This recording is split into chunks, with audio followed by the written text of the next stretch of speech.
যথার্থ সভ্যতার ভিত্তি ধর্ম বিশ্বাস, ঈশ্বর বিশ্বাস।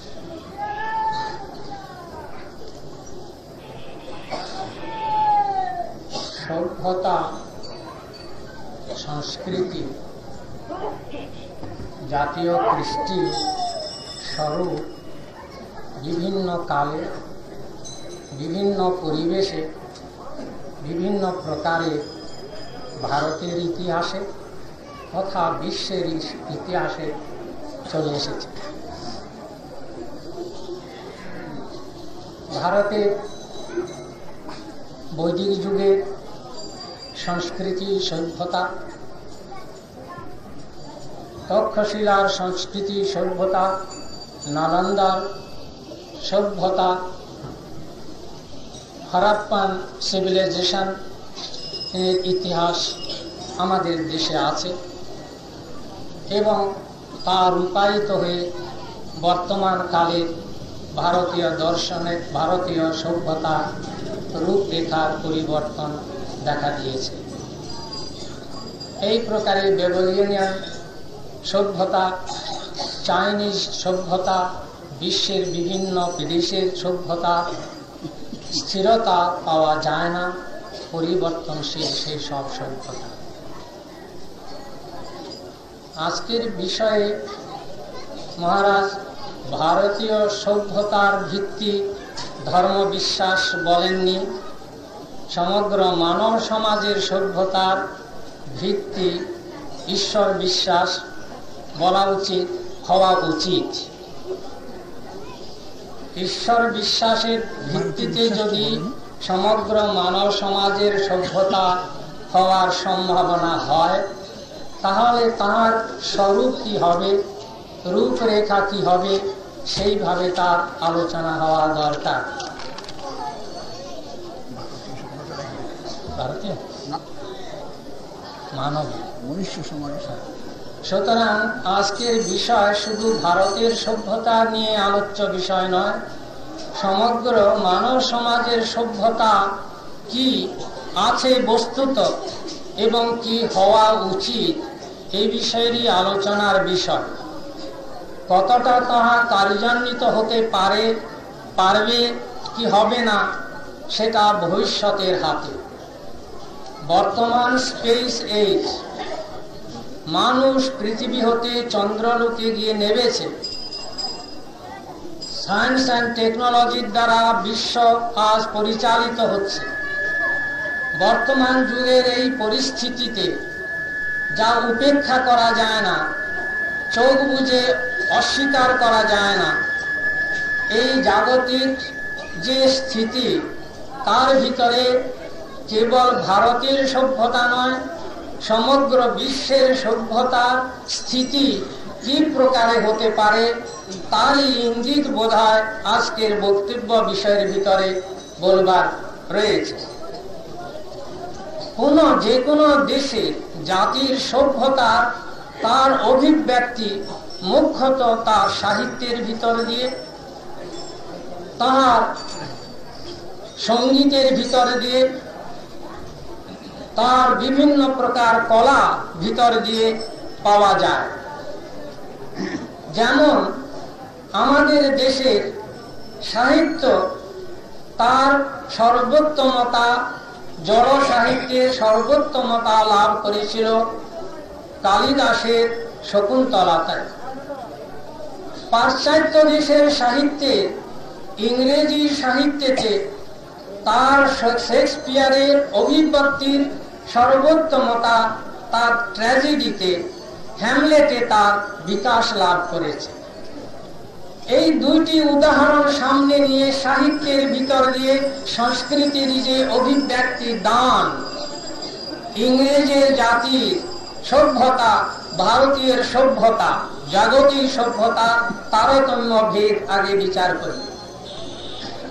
পাশ্চাত্যের সভ্যতার এন্ডিং হচ্ছে ট্র্যাজেডি, মৃত্যুতে।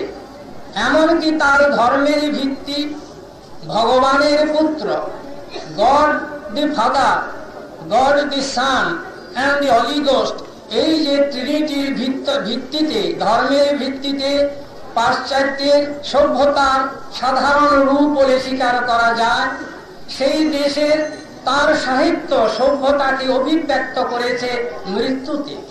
যীশু খ্রিস্ট তিনি ক্রসেতে তার মৃত্যু দ্বারা তিনি তার ধর্ম বিস্তার করেছিলেন। সাহিত্যের ভিতরে শেক্সপিয়ারের এত লেখনের ভিতরে তার পূর্ণতম অভিব্যক্তি হয়েছে তার হ্যামলেটের ভিতর দিয়ে, সেটি মৃত্যুর সন্দেশ। আর ভারতে তার সম্পূর্ণ বিপরীত দান সাহিত্যের ভিতর দিয়ে বিরহের অন্তে মিলনের দ্বারা তার অভিব্যক্তি দিয়েছে। শকুন্তলা দুষ্যন্তের বিরহের পরে মিলনেতে তাদের সুখ সামঞ্জস্য দেখিয়েছেন সাহিত্যের অভিব্যক্তিতে ভারতীয় সভ্যতা। একটি উদাহরণ বলছি। দ্বিতীয় সভ্যতার অভিব্যক্তি হয় সঙ্গীতের ভিতর দিয়ে। পাশ্চাত্য সঙ্গীত যারা শুনেছেন, আজকাল তো সকলেই শোনেন, অর্কেস্ট্রাতে পূর্ণ একটা ফুল অর্কেস্ট্রাতে 200 মিউজিশিয়ান থাকে। ফুল অর্কেস্ট্রা 200 মিউজিশিয়ান বসে, প্রত্যেকের হাতে ভিন্ন ভিন্ন যন্ত্র, বাদ্যযন্ত্র, সুর তালের যন্ত্র।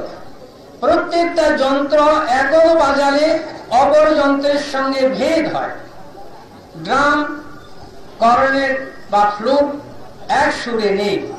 তা কি করে না, পাশ্চাত্যের সভ্যতার অভিব্যক্তি তার সঙ্গীতের কি হয় না, এই যে 200 প্রকারের যন্ত্রকে কি করে হারমোনাইজ করবে, এক সুরে আবদ্ধ করে দেওয়া তার অভিব্যক্তির পূর্ণতা বলে মনে করে। ভারতীয় সংস্কৃতি প্রথমে যখন সঙ্গীতের আসরে বসে, আমার মতো যে সঙ্গীতের কিছুই বোধ নেই, তাল মোটেই বোঝে না, আমরা যে আসরে বিরক্ত হই যে মশাই আরম্ভ করুন না গান বাজনা, কিন্তু তারা করে না। তবলাকে ঠোকে, সুরে তার টানে, এসরাজের কান মলে দেয়, বেহালাকে সুরে আনে, আগে হারমোনিতে এনে নেয় সব যন্ত্রগুলো, তারপরে তার অভিব্যক্তি তার ঝংকারে মেলোডি, হারমোনির উপরে মেলোডি। ভারতীয় যে সঙ্গীতের অভিব্যক্তির দ্বারা তার সভ্যতার বিকাশ। পাশ্চাত্য সভ্যতার অভিব্যক্তি সঙ্গীতের মাঝে ভারতীয় সভ্যতার অভিব্যক্তি সঙ্গীতের এই তারতম্য ভেদ জাগতিক বলছে। কিংবা ভারতের যে আমাদের কৃষ্টির বিভিন্নমুখী রূপরেখা রয়েছে, তা অভিব্যক্তি কলার দ্বারা, আর্টস এর ভিতরে, আর্টের পেইন্টিং এর ভিতরে দিয়ে তার অভিব্যক্তি দিয়েছে। এই অভিব্যক্তি দেখা যায় ভারতীয় যে চিত্রকলা কারিগর তাদের বিভিন্ন সময়ে বিভিন্ন পরিবেশে বিভিন্ন ভাবধারা নিয়ে তার বিভিন্ন ক্রম বিকাশ বলা কঠিন, কিন্তু তার নিজ নিজ স্বরূপেতে অভিব্যক্তি দিয়েছে। পাশ্চাত্য দেশেও এইভাবে তার চিত্রপটের দ্বারা তাদের সংস্কৃতি বা তাদের সভ্যতার অভিব্যক্তি দিয়েছে। এখন আয়রন এজেতে বা কপার এজেতে আর বর্তমানে স্পেস এজেতে পৃথিবীর লোকের নিয়ে কথা। এখানে পৃথিবীর লোকের সভ্যতা এক সুরে বাঁধা নেই। পাশ্চাত্য দেশের আমি প্রায় সমস্ত দেশ ঘুরেছি প্রভুপাদের নির্দেশেতে। ভারতের বিশেষত চৈতন্য দেবের প্রেম ধর্ম প্রচার করবার জন্য, পার্টিকুলারলি অ্যামংস্ট দি ইন্টেলিজেন্সের ভিতরে আমি প্রচার করেছি প্রভুপাদের নির্দেশে। 2-4টি শিষ্য করার জন্য নয়, কিন্তু বিদ্বৎ সমাজ চৈতন্য দেবের অবদানের মহামহিমত্ব যদি তারা কিছু অনুধাবন করতে পারে, তাহলে কোন জীবনে কল্যাণ হবে। এইভাবে প্রভুপাদের নির্দেশে আমাদের ভারতের 24 সন থেকে 33 সন পর্যন্ত, পশ্চিমেতে তক্ষশিলা পর্যন্ত আমায় পাঠিয়েছিলেন প্রচারেতে, এদিকে ডিব্রুগড় পর্যন্ত, কন্যাকুমারিকা পর্যন্ত সর্বত্র ভারতে কত বছর প্রচারের পরে তিনি পাঠান পাশ্চাত্য দেশে। যাওয়ার পূর্বে একটি কথা আমার নিজের মহিমার জন্য নয়, কারণ সভ্যতার কথা জানবার জন্য। প্রভুপাদ আমাকে বিলেতে পাঠাবার আগে রবীন্দ্র ঠাকুরের নিকটে তার জোড়াসাঁকোর বাড়িতে নিয়ে যান। আমি চুপ করে, আমি তখন আমার কম বয়স খুব, নিয়ে গিয়ে প্রভুপাদ রবীন্দ্র ঠাকুর এলেন তার বসবার ঘরে, তাকে বললেন যে আমি আমার এই সন্ন্যাসী শিষ্যটিকে ইংল্যান্ডে, বিদেশে, ইউরোপে পাঠাতে চাই চৈতন্যদেবের কথা প্রচারের জন্য, আপনার কি পরামর্শ? রবীন্দ্র ঠাকুর বললেন যে দেখুন, ইংল্যান্ডে পাঠাবেন, তারা আমাদের দেশের রাজা, তখনও 1933 সনের প্রারম্ভের কথা, এদেশের রাজা, সেখানে গিয়ে প্রচার করা, বিশেষ করে যুবক সন্ন্যাসী, তারা কতটুকু আদর করবেন সন্দেহ, এবং কঠিন হবে।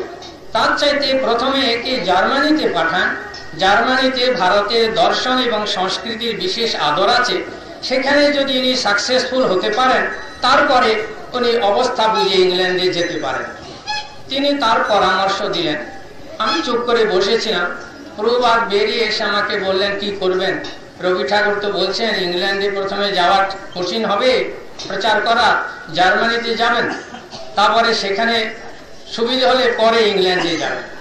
আমি বললাম, প্রভুপাদ, যদি ইংল্যান্ডেই সবচেয়ে কঠিন হয় তো সেখানে না আগে যায়। যদি কঠিন দেশটাকে জয় করা যায়, আর সহজ দেশ তো তখন সহজ সাধ্য হবে, সুতরাং আপনি আদেশ করেন তো ইংল্যান্ডে প্রথমে যাই, পরে জার্মানিতে যাব। প্রভুপাদ খুব প্রসন্ন হয়েছিলেন যে আপনার সাহস আছে, আপনাকে ইংল্যান্ডে প্রথমে পাঠাবেন।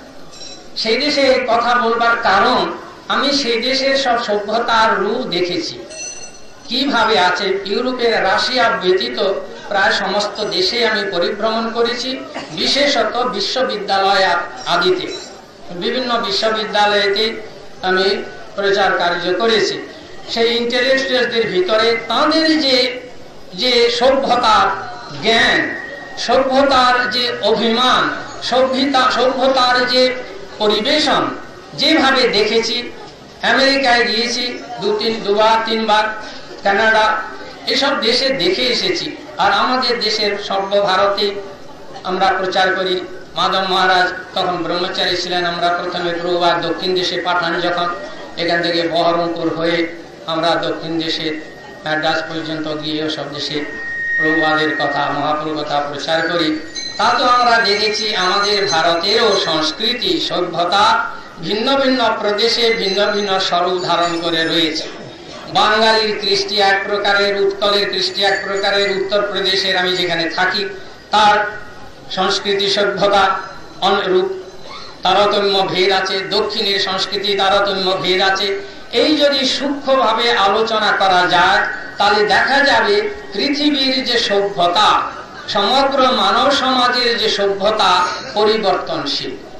কোন সভ্যতাই স্থিরতা লাভ করেনি, এসেছে, কিছুদিন থেকেছে, আবার কাল প্রভাবেতে কালের গতির সঙ্গে সঙ্গে সে ভেসে চলে গেছে, আবার নবাগত ভাব, লোক, জীব, পরিবেশ এবং পরিস্থিতি ভেদে সভ্যতা ও তার রূপায়িত হয়েছে। এই যে জগতের সভ্যতা, সমগ্র মানবের সভ্যতা, তার ভিত্তি কি? ভিত্তি হচ্ছে চারটি। সমস্ত মানুষ পৃথিবীর যে যেখানেই থাকুন না, কি ভারতবাসী হন কি পাশ্চাত্য দেশবাসী হন না কেন, সকলেই আহার একটি মুখ্য প্রয়োজন জীবনের। আহার সকলেই করে, সে গরিব হতে গরিব করে, ধনী হতে ধনী করে। আহার করে না, আহারের প্রয়োজন নেই এমন কোন জীব নেই। সুতরাং মানুষের কমন গ্রাউন্ড হচ্ছে একটি, পশুর সঙ্গে সমজাতীয় আহার খেতে হয়। আর দ্বিতীয় কমন গ্রাউন্ড হচ্ছে নিদ্রা। সকলেই ঘুমোয়, শরীরে না ঘুমলে, দুদিন না ঘুমলে তারপরে শরীর অবশ হয়ে পড়ে, আবার ঘুমোতে হয়। নিদ্রা সকল মানুষ, ভারতবাসী হোক বা জার্মানবাসী হোক, রাশিয়ানি হোক বা আমেরিকানি হোক, সকলেই ঘুম চায়, নিদ্রা চায়, তার ভিত্তি। আর ভয়, ভয় হচ্ছে মৃত্যু ভয়। ভয়ং দ্বিতীয় অভিনিবেশ অতঃসাৎ। কেন ভয়? কেননা ভগবান ছাড়া আরো অন্য বস্তু আছে, এই প্রতীতিতে আমরা প্রতিষ্ঠিত থাকার দরুন ভয়ের অভ্যুদয়। ভয়ের মূল কারণ ভগবান ছাড়া আর অন্য দ্বিতীয় বস্তু আছে। ভয়ং দ্বিতীয় অভিনিবেশ অতঃসাৎ। দ্বিতীয় অভিনিবেশ আছে, ভগবান ছাড়া অপর বস্তুতে অভিনিবেশ আছে বলে মৃত্যুর ভয়। এমন যে সাপ, কোবরা যাকে বলে কাল সর্প, সেও তার প্রাণের ভয়ে ভীত হয়, একটা শব্দ হলে সে এসে আক্রমণ করে তার শত্রুকে। কেন না, তাকে পাছে মেরে ফেলে। সুতরাং মৃত্যু ভয় সকলের, সকল মানুষের, এবং সকল মানুষ মরবেই। এমন কোন মনুষ্য জগতে নেই, কোন দেশে থাকবে না যে মরে যাবে না। সুতরাং মৃত্যু ও সকলের কমন ফ্যাক্টর। আর মৈথুন, ইন্দ্রিয় পিপাসা, সেই ইন্দ্রিয় তোষণেতে মানব সমাজ, সমগ্র বিশ্বের মানব জাতি আজ পশু হতে অধমতম হয়ে দাঁড়িয়েছে। পশুরও কাল নির্বন্ধ আছে তার ইন্দ্রিয় তোষণ পিপাসার পূর্তির জন্য, কিন্তু বর্তমান জগতের মানবের তার কোনো সংযম নেই। অসংযত চিত্ত ইন্দ্র পিপাসায় তারা উৎপীড়িত এবং পশুকে